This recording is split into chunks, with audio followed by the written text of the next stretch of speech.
కాదు. నిజంగా కూడా మనం ఎవరం కూడా ఈ స్థాయిలో ఒక మనిషి అబద్ధాలు ఆడగలుగుతాడా, ఈ స్థాయిలో ఒక మనిషి మోసం చేయగలుగుతాడా అని ఎప్పుడు కూడా బహుశా ఊహకు కూడా అందవు.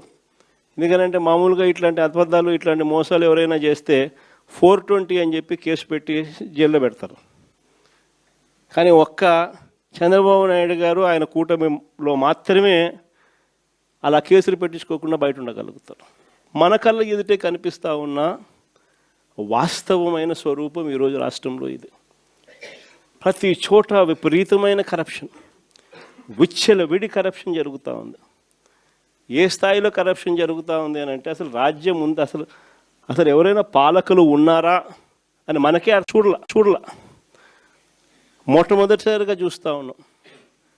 మద్యంలో మొత్తం ప్రైవేట్ షాపులంతా వీళ్ళ మనుషులే మాఫియా.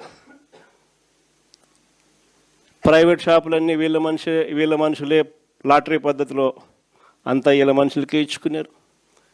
వీళ్ళ నుంచి మొదలు పెడితే ఆ తర్వాత గ్రామ స్థాయిలోకి బెల్ట్ షాపులు పూర్తిగా విస్తరించినారు.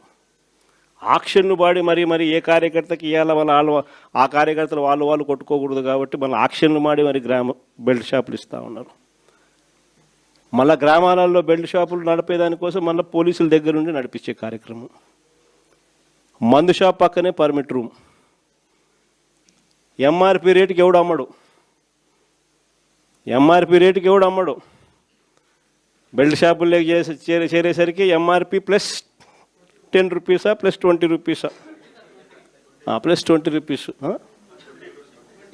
Plus 20 rupees. పక్కన బెల్ట్ షాప్ పక్కన షాప్ పక్కనే పర్మిట్ రూములు. ఆడైతే ఏకంగా పెగ్గులే. అంతటితో కూడా సరిపోదు అన్నట్టుగా ఏకంగా ప్రతి 4-5 బాటిళ్ళకు ఒక కల్తీ బాటలు. గవర్నమెంట్కు మామూలుగా రావాల్సిన ఆదాయాలు రాకుండా ఎలా పక్కదావ పడతా ఉన్నాయో చూడండి. ఇసుకేమో మన హయాంలో సంవత్సరానికి 750 కోట్లు ఇసుకలో గవర్నమెంట్కి ఆదాయం వచ్చేది. 5 ఏళ్ళు కలిపి దాదాపుగా 3500 కోట్లు రాష్ట్ర ప్రభుత్వానికి ఆదాయం వచ్చేది ఇసుకలో. ఈరోజు ఇసుక అనేది ఫ్రీ అంటారు. ఎక్కడైనా ఇసుక ఫ్రీ జరుగుతుందా? పూర్తిగా దోచేసుకోవడమే. ఎక్కడ చూసిన మిషన్లు, ఎక్కడ చూసిన లారీలు, ఎక్కడ చూసిన టిప్పర్లు దోచేసుకుంటా ఉన్నారు. ఇసుక చూస్తే రేటు చూస్తే మనకన్నా డబుల్ రేటుకి అమ్ముతూ ఉన్నారు. మన ప్రభుత్వ హయాంలో అమ్మిన దానికన్నా డబుల్ రేటుకి అమ్ముతూ ఉన్నారు. రాష్ట్ర ప్రభుత్వానికి రావాల్సిన ఆదాయం 0. సిలికా, క్వాడ్సు, లాటరైటు, మీ ఇష్టం ఏ మినరల్ అయినా ఏదన్నా వేసుకో, అన్నిట్లోనూ లూటి. రాష్ట్ర ప్రభుత్వానికి సంబంధించిన ఆదాయాలు రాష్ట్ర ప్రభుత్వానికి రావు.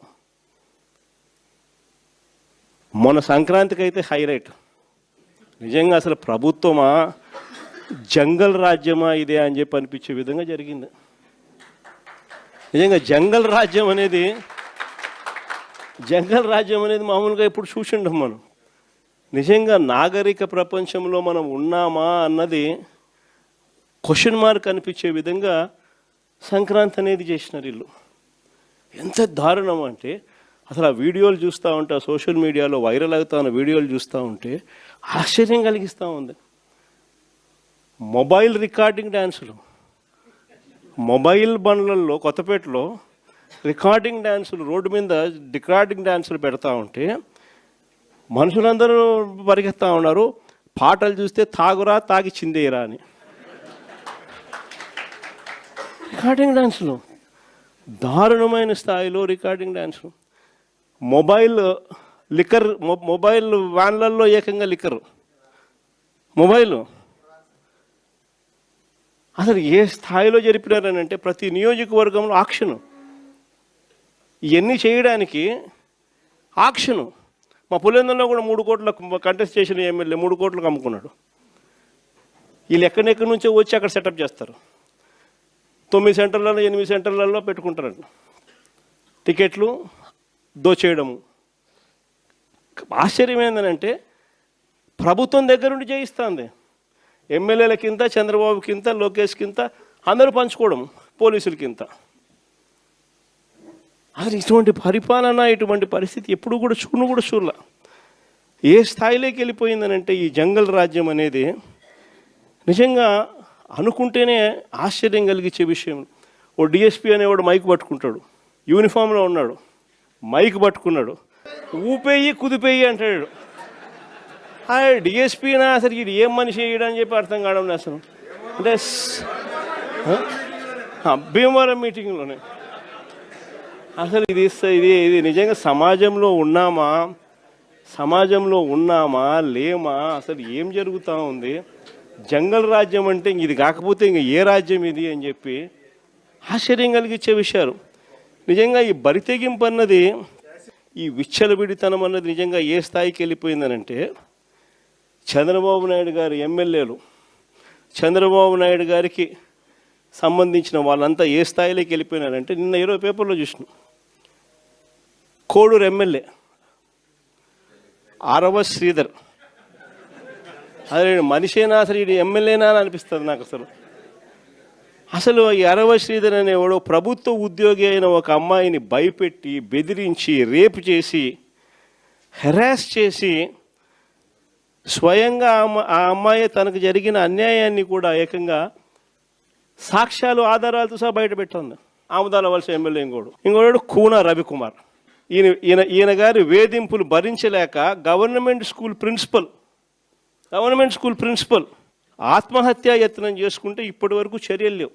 సతివీడు ఎమ్మెల్యే కోనేటి ఆదిమూలం ఒక మహిళను బలాత్కారం చేసిన చివరికి ఆ అధికారిని ఉపయోగించి ఆ కేసునే క్లోజ్ చేయించుకుంటారు. అది ఎంత దారుణంగా జరుగుతుందనంటే, ఇంకొకడు మంత్రి సంధ్యారాణి పిఏ ఇంకొకడు తనను లైంగికంగా వేధిస్తున్నాడని మరొక ప్రభుత్వ ఉద్యోగి అయిన మహిళ ఫిర్యాదు చేస్తే అతన్ని వదిలేసి ఫిర్యాదు చేసిన ఆయమను జైల్లో పెడతారు. ఆయమ మీద కేసు. ఇంకోడు గుంటూరు ఈస్ట్ ఎమ్మెల్యే నజీర్ ఇంకోడు. ఈ మనిషి అశ్లీల వీడియోలు కూడా ఆయనతో మాట్లాడుతున్నాడు, ఈడు అశ్లీల వీడియోలు చూస్తూ ఉన్నాడు, ఈడు అశ్లీలంగా చేస్తూ. అసలు వీళ్ళు ఎవడు అసలు ఏ ప్రపంచంలో ఉండవు. ఇంకోడు మంత్రి సుభాష్, వాసంశెట్టి సుభాష్ ఇంకొకడు. ఏకంగా అశ్లీల డ్యాన్సులు చేస్తూ ఏకంగా చిందులేస్తానంటారు.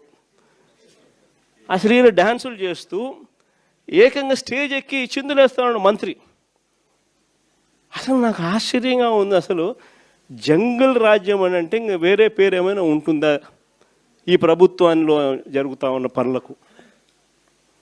అసలు ఈ స్టేజ్లోకి ఒక ప్రభుత్వం పోవడం ఏంది?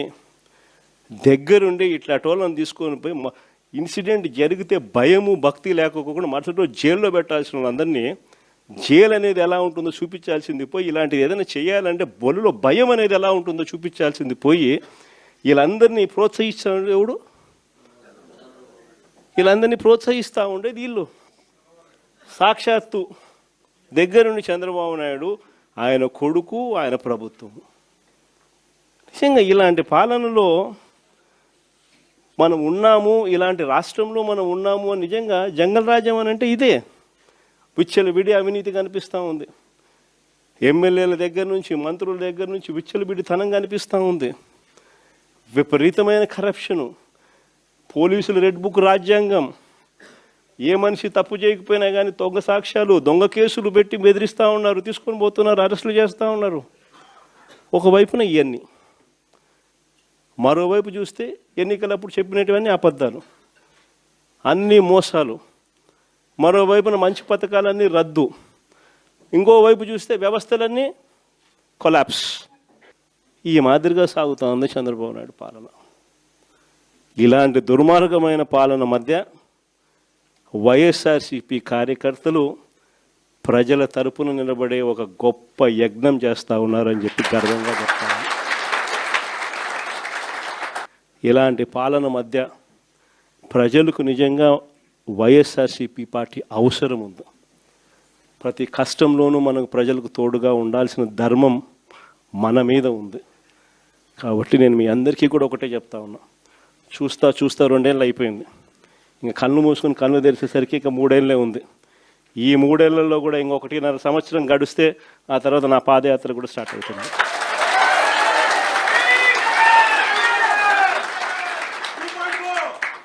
ఒకసారి నా పాదయాత్ర కూడా స్టార్ట్ అయిందంటే ఆ తర్వాత మరో 1.5 సంవత్సరం పూర్తిగా ఇంకా ప్రజల్లోనే దాదాపుగా 150 నియోజకవర్గాల పైసలకే తిరుగుతాం, ప్రజల్లోనే ఉంటాం. ప్రతి 3వ రోజు ఏదో ఒక నియోజకవర్గం నుంచి కాన్స్టిట్యున్సీలో ప్రజల ఉప్పెనను చూపిస్తూ పబ్లిక్ మీటింగ్లో ప్రజా సమస్యలను లేవనెత్తు చంద్రబాబు నాయుడు కడిగేస్తూ పోతున్నాడు గారు సాగిస్తూ ఉన్న ఈ పాలనను ప్రతి ఇంట్లో